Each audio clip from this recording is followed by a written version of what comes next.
모털 수학의 AI 이야기 여섯 번째 이야기는 교육 현장에서의 AI입니다. 자, 딱 한마디로 얘기하면은 교육 현장에 AI가 들어오면은 같은 시간대에 수준별로 각각 수업 진행이 가능합니다. 지금 현재는 어떻습니까? 같은 시간대에 선생님이 그냥 평균치 값으로 일률적으로 수업을 진행하지 않습니까? 사실은 거기에는 수학 이해가 가장 빠른 학생도 있고 중간치 느린 학생도 있는데 참 알뜰한 선생님은 어떻게 하느냐, 아주 기초부터 그 낮은 학생을 위해서 기초부터 시작해서 차츰 수준을 올려나갑니다. 보통 사람들은 어떻게 하느냐, 평균값을 놓고 그냥 설명만 하고 나의 수업 진행 다 했어, 내 임무 끝, 이렇게 생각하죠. 거기에서 수포자가 발생되는 거예요. 그런데 AI는 학생 한 사람당 수준을 파악해서 각각 수업을 진행하게 만듭니다. 물론 노트북이나 뭔가가 각각 있어야 되겠죠.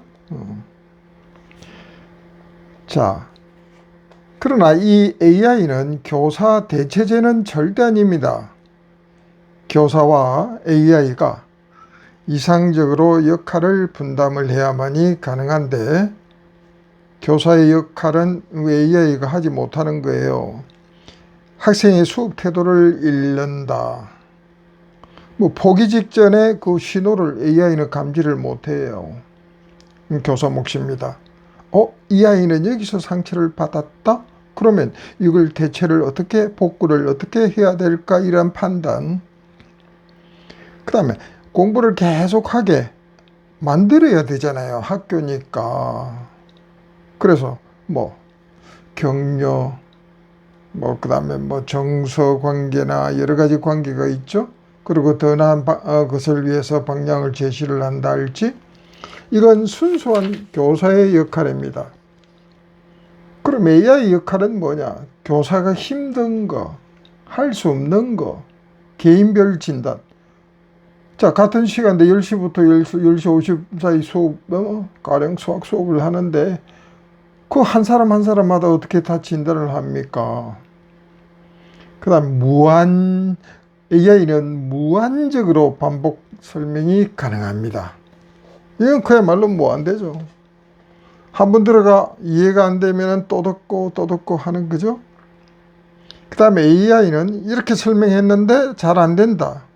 교사도 이렇게 할 수 있습니다. 이렇게도 설명하고 저 방식으로도 설명하고 여러 가지 방식으로 교사도 설명을 할 수 있는데 이게 각각 불가능이죠. 근데 AI는 각각 수준에 맞게 또는 이해를 더 쉽게 만들기 위해서 다른 방식의 비유입니다. 이건 AI가 참 잘할 것 같아요. 그리고 비슷한 문제 무한적으로 제공될 수가 있습니다. 그럼 뭐가 안 되면 즉각 피드백을 하죠. 피드백을 해서 다시 설명을 해주고 또 조정을 해주고 이게 가능하죠. 그 속도도 이해가 빠르면 빨리 갈 수 있고 진도 내는 것 말이죠. 그 다음에 그 숙제의 분량도 기타 등등 모든 것들을 AI는 개별화가 가능하다. 정말 이거는요, 교육 현장에서 AI가 가장 큰 역할을 할 것 같아요. 특히 수학에서는요, 초강력입니다. 왜냐? 수학과 AI는 궁합이 좋잖아요. AI 자체가 수학과 공학의 덩어리입니다. 덩어리죠. 그러니까 수학과 가장 잘 맞을 수밖에요. AI는요, 개념들이 층층이 쌓여 있고 그 중에서 이 아이한테 꼭 만든 것들을 쫙 제시를 하니까 얼마나 좋아요.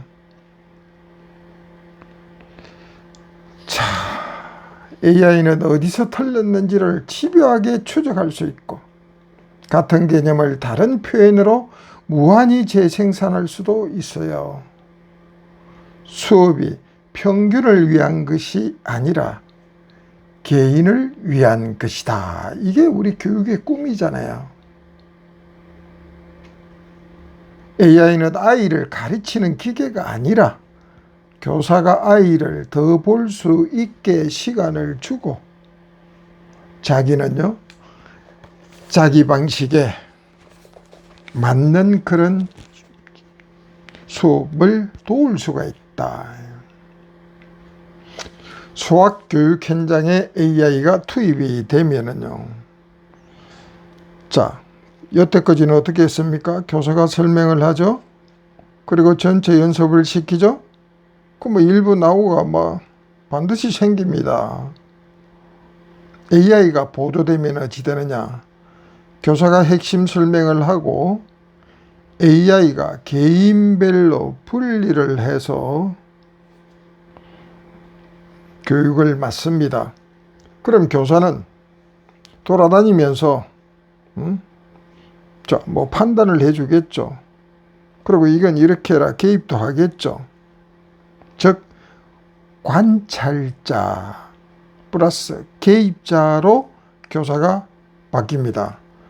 개념 설명, 연습 문제 제공, 또 거기에 따라 오답이 나왔을 때의 피드백, 이런 기타 등등은 AI가 다 맡는다.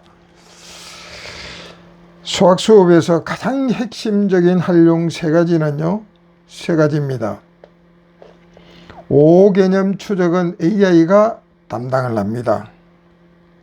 어느 단계에서 개념이 잘못되었는지, 기호 해석은 잘 되었는지. 수학은 기호 해석이 안 되면 안 됩니다. 왜냐하면 모든 개념들을 기호화했기 때문에 그래요.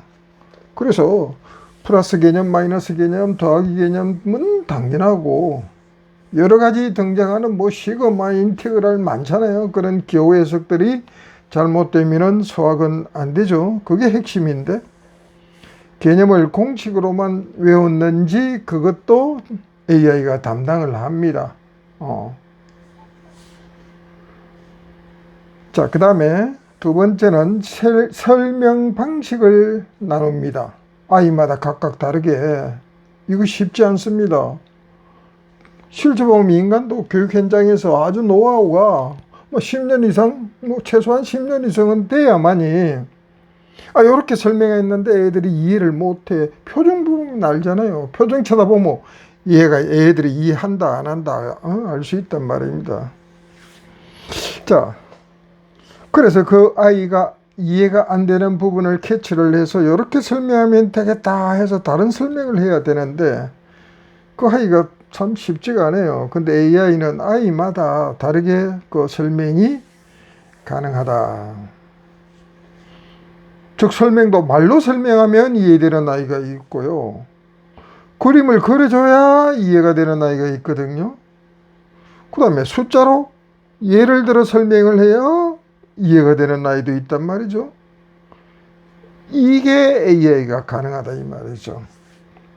그래서 AI는 같은 개념을 말, 식 또는 그래프를 이용한다. 비율을 이용한다. 이런 것들이 무한 재생산 가능하다. 그 다음 세 번째는 숙제를 개인화시킵니다. 수준 낮은 애들은 낮은 문제를 주고 중간치는 중간치를 주고 잘하는 애들은 높은 문제를 줘야 그래도 조금의 이익이라도 있다는 거예요. 대단히 중요한 말이죠. 그래서 이제 교사는 본래의 역할을 수행합니다. 애들의 표정 살피기, 애들의 학습 태도 읽기. 제가 지금 현재 맥이 없네? 포기 직전 애들을 잡아주는 것. 그리고 진도가 너무 늦으면 좀 더 재촉하는 진도 상황 체크. 자, AI는요. 정답은 말해도 용기는 못 줍니다. 그 용기를 주는 건 대단히 중요합니다. 교육자로서 학생들한테 포기하지 않는 용기를 주는 건요, 매우 중요한 거죠. 기술적으로 잘 줘야 됩니다. 현재 아이들이 제 경험상 보면 특징이 어떠냐? 설명은 듣는데 질문 없고 표정 없어요.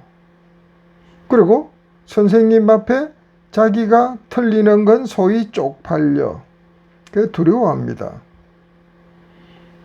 자, 학생이 뭔가를 질문을 했어요. 설명을 열심히 해줍니다. 그래서 열심히 했는데도 애가 조금 아리까리하다 이런 표정을 가지면은 한 번 더 설명을 해요. 그래 놓고 선생님은 뭐라고 하느냐. 더 설명하려고 하면은 다른 학생들 눈치도 있고 귀찮다. 그렇죠. 귀찮다고 해야 되죠. 그래서 묻는 말이 알겠지. 그러면 모르는 걸 그 학생은 아직 100% 이해가 안 됐는데 알겠지 이렇게 선생님이 물으면은 대답을 안 해요. 왜? 모르니까. 그러면 선생님이 이거 이렇게 돼서 이렇게 되잖아 하면서 3번 반복을 합니다. 그때는 아주 핵심만 딱 꼬집어 간단히 설명을 하죠. 그러고 또 묻습니다. 알았지? 알았지? 그럼 애가 여기서 대답을 할까 말까 망설이고 있는 순간에 알았지? 하면은 즉 알겠지 소리 3번 물었잖아요. 그러면 학생은 자존심도 있고 부끄럽기도 하고 그래서 예라고 대답합니다. 실제는 몰라요. 모르고 있는 상태입니다. 현재 아이의 특징들입니다. 그러나 AI는 기계니까요. 응?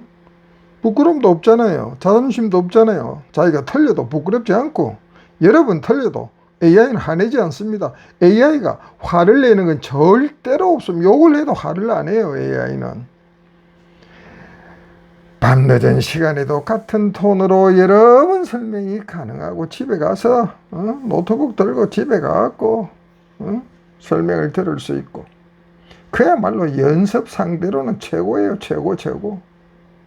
수학교육에 AI가 투입되는 것은 그야말로 과학의 혁신입니다.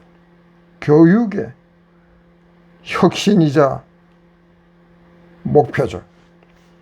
연습은 AI, 방향 제시는 교사가 한다. 이렇게 보면 됩니다. 단 AI를 앞에 세우면 안 되죠. 절대 안 됩니다. 앞장은 교사가 서야 됩니다.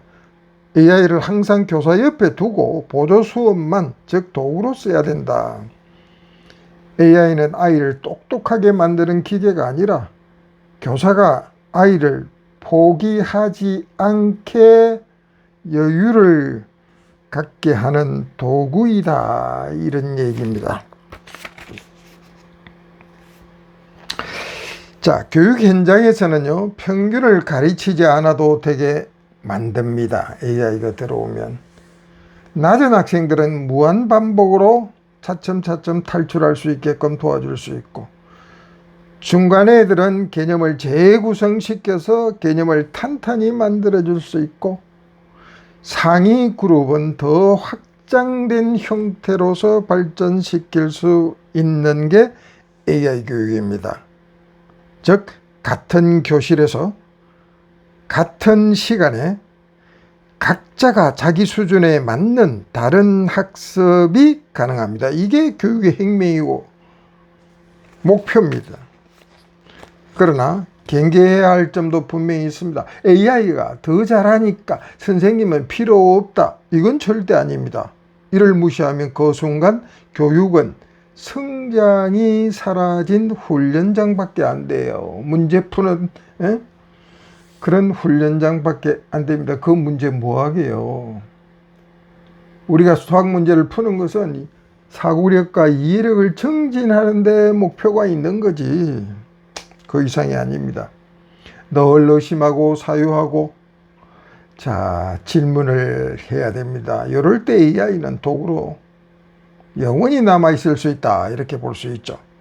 AI가 학습하는 방식은요. 같은 개념을 다른 언어로, 다른 비유로 다른 경도로 아이 머릿속에 길을 여러 개 뚫어주는 일입니다. 반복 설명과 개념의 변주, 진단도 AI가 판단, 공감, 방향 제시, 포기 안 하게 붙잡기는 교사가 이렇게 동시 협업을 함으로써 가장 인간적인 수업이 될 수 있다. 즉 AI는 교사를 대체해주지 않고요. 다만 교사의 외로움을 줄여준다. 이렇게 보시면 되죠. 자, 인간의 두뇌는, 타고난 두뇌는 우리 바꾸기 쉽지 않다고 되어 있어요. 그러나 즉 하드웨어는 바꿀 수는 없지만 소프트웨어 운영체계는 얼마든지 바꿀 수가 있습니다. 이해력과 기억력 향상의 현실적인 길은요, 이해력은요, 키우는 게 핵심입니다. 개념 사이를 서로 연결시키고 이래가지고 차츰차츰 키워나가야 돼요. 이해력이 낮은 아이들은요, 공식을 외웠는데 왜 나왔는지 모르고 이게 어디에 쓰이는지도 몰라요. 해결하는 방법은 항상 어디에서 이 개념이 왔고 어느 쪽으로 흘러가는가를 질문을 해야 됩니다. 하게 유도를 해야 돼요. 설명은 반드시 맥락을 붙여야 되는 거고, 기억력의 본질은, 이거 중요한 말입니다, 반복이 아니라 재등장입니다. 색다른 재등장에서 이루어집니다. 이게 교육의 목표예요. 자, 기억은 많이 보는 게 아니라, 단순하게 많이 보는 게 아니라 적절한 간격으로 다시 만나는 그것이 더 강합니다. 하루 뒤에, 3일 뒤에, 일주일 뒤에 다시 만난다. 짧게 만날 수 있고 또다시 만난다.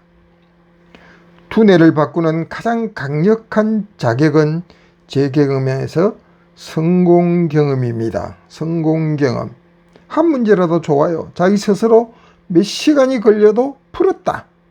이게 엄청나게 중요한 겁니다. 거기서 애들은 자신감을 가져요. 한 문장을 이해해도 좋다. 내가 해냈네. 나는 할 수 있어. 그게 중요한 거예요. 이 순간에 두뇌의 회로는 완전히 바뀝니다. 태도도 바뀌고 다음 시도를 실행합니다. 그래서 포기하지 않아요. 원래 거북이가 토끼를 이기잖아요. 이해 속도가 느린 아이가요, 끝까지 가요. 그래서 자꾸 재등장 반복 이렇게 함으로써 결국적으로는 자신감을 더 갖게 되고 욕구도 생기고요. 강한 욕구도 그때 만들어지는 거예요. 교사의 강력한 개입은요, 기술적으로 칭찬을 잘해야 돼요. 아무나 칭찬하면 안 됩니다. 아무나 칭찬하면 이 선생님 내 잘한 거 없는데 칭찬하네, 이상하다, 이래요. 딱 칭찬을 해야 할 파트는요, 그냥 막 100% 칭찬을 해야 됩니다. 칭찬을 하고 기술적으로 이게 노하우가 좀 있어야 됩니다. 그래서 원래 칭찬의 원리함이 이런 것들도 많잖아요. 그리고 될 때까지 응원을 해야 됩니다. 이건 두뇌 훈련이 아니라 자기 효능감 훈련이에요.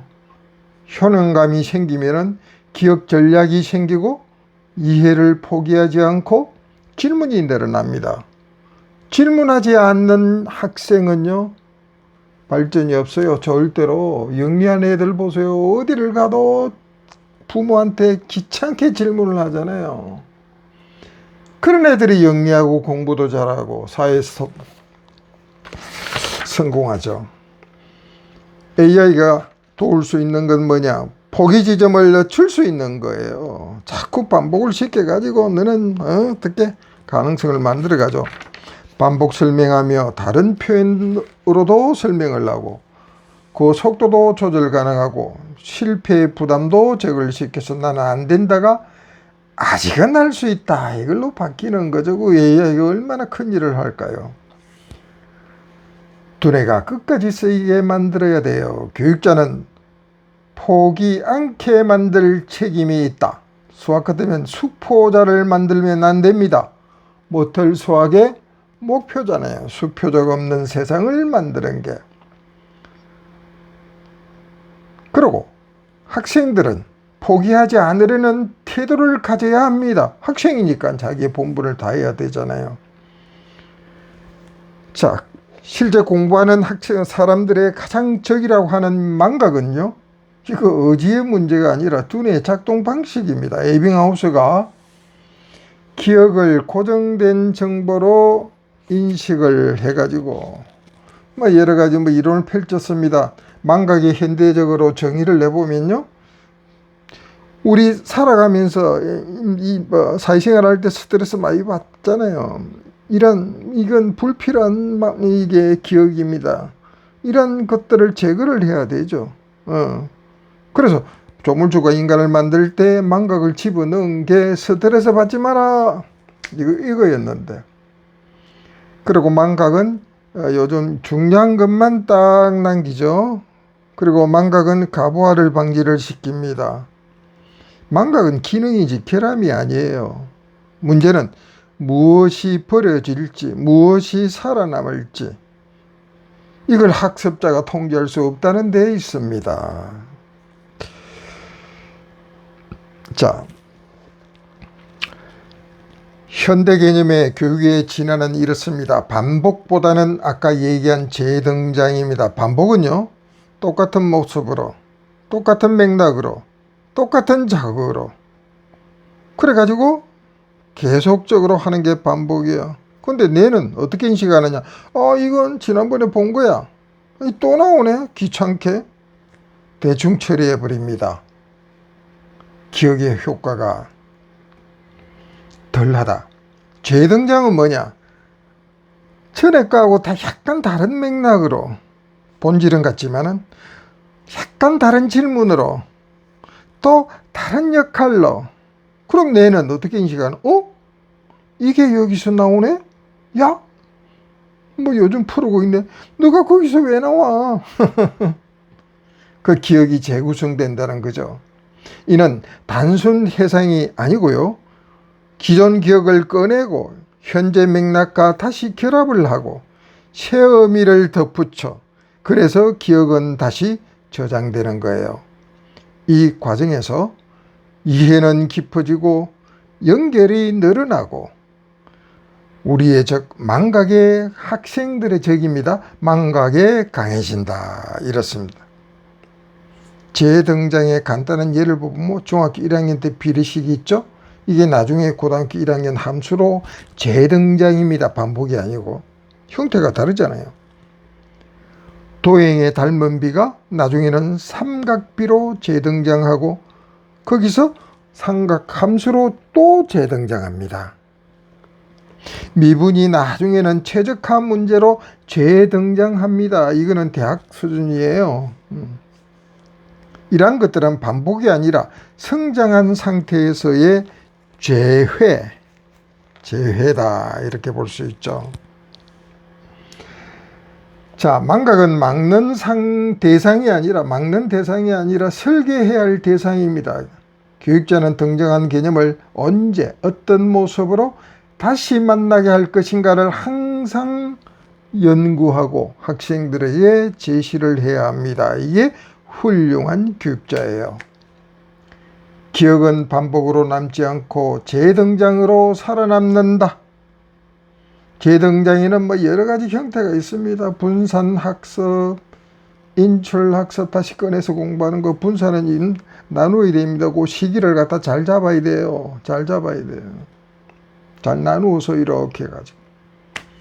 전이 간격 효과가 뭐냐면은 일주일 후마다 공부하라. 이게 간격 효과입니다. 이게 굉장히 좋아요. 그리고 변형된 연습으로도 변형된 연습을 계속적으로 해나가는 게 굉장히 중요하다. 이게 AI가 다 해결해 준다, 이런 이야기입니다. 자, 오늘은 조금 이야기가 길었습니다. 모털 수학의 AI 이야기의 본질이 이 교육에 있으니까요, 조금 길게 했습니다. 여러분 자녀에게나 학생 스스로에게도 많은 도움이 됐으면 정말 좋겠습니다. 감사합니다.